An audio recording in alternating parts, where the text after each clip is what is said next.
Hey everybody, and welcome to another CollectionDX review. This is Sentai Seiya, and today we are checking out the SH Monsterarts Battra. And so Battra is from the 90s Godzilla film, Mothra vs. Godzilla, or Godzilla vs. Mothra. So even though the name of this character does not appear in the title of the movie, Battra actually plays a pretty big role in the film. Battra was created by the spirit of the earth, basically to protect the earth from anything that would threaten it. So thousands of years ago, Battra is out to destroy this device that humans create that allows them to control the climate. And so Battra goes a little out of control, and Mothra steps in and puts Battra to sleep. So then, in the present time, being the 90s, a meteorite wakens Battra and Godzilla also. And Mothra also emerges from its egg, and so now we have our three main monsters that end up fighting each other throughout the movie. Now, since Battra only appeared in one movie, in Japan this was released as a Tomodachi Web exclusive in the SH Monsterarts line. However, here in the States it was brought over as a regular release by Buefin Distribution, and they were cool enough to send us a sample to check out.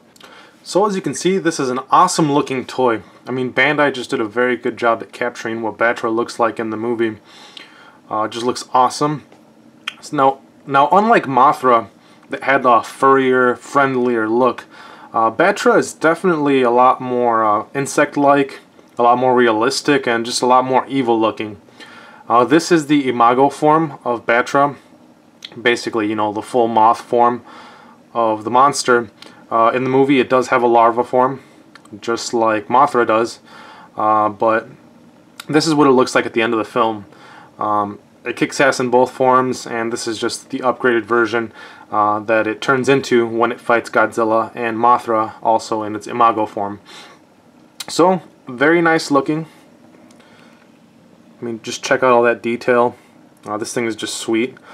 It's got those beautiful wings that are just great to look at, you know, with the orange, the yellow, and the black. It just makes it stand out. Just a lot of detail all the way around. Those spikes on the head, those are translucent, so you get a light piping effect. Now in the movie, those would glow right before Battra would shoot off one of its rays at an enemy. I mean, just check out all the detailing on the body, just everywhere. It's just an awesome looking figure underneath. It just looks so much like it should. I mean, it does just an awesome job of capturing what this monster looked like in the movie. You got that face that only a mother could love. It's got those nice insect eyes. It's got the mandible right there. Now that doesn't open, which is kind of a bummer. But this toy has plenty of other articulation that we're going to check out. With the articulation, let's start at the head. It's on a ball joint. You can't move the head a whole lot, but it moves enough. I don't remember Battra moving its head a whole lot in the movie, so this is no big deal. Now the wings, these are on a hinge. You can move them up, and it's also got a hinge so you can move them forward and back. Another cool thing about the wings is that the rear wing can move independently of the one on top, the front wing, because that is also on a hinge, like that. So you get a lot of flapping movement with the figure. And so each of the legs is also articulated. You have a ball joint right there where it joins the body. You have a ball joint in the middle section right there. And finally another ball joint right there where the leg joins the foot. So each one of the 6 feet is articulated in that manner, so each of them has 3 joints. And so that's pretty much all the articulation for this toy. It's got a good amount. There were some missed opportunities, but other than that, Battra does pretty much all it could do in the movie. I mean, it spends most of the movie, you know, flying around, you know, shooting lasers out of his eyes and stuff, and also just ramming into other monsters. So it does what it's supposed to. It's definitely not the most articulated figure in the SH Monsterarts line, but it doesn't need to be. And so that's pretty much all the articulation for this toy. It's got a good amount. There were some missed opportunities, but other than that, Battra does pretty much all it could do in the movie. I mean, it spends most of the movie, you know, flying around, you know, shooting lasers out of his eyes and stuff, and also just ramming into other monsters. So it does what it's supposed to. It's definitely not the most articulated figure in the SH Monsterarts line, but it doesn't need to be.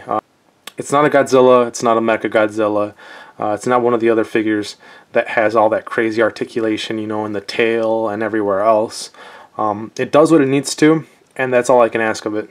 This release also comes with its very own stand.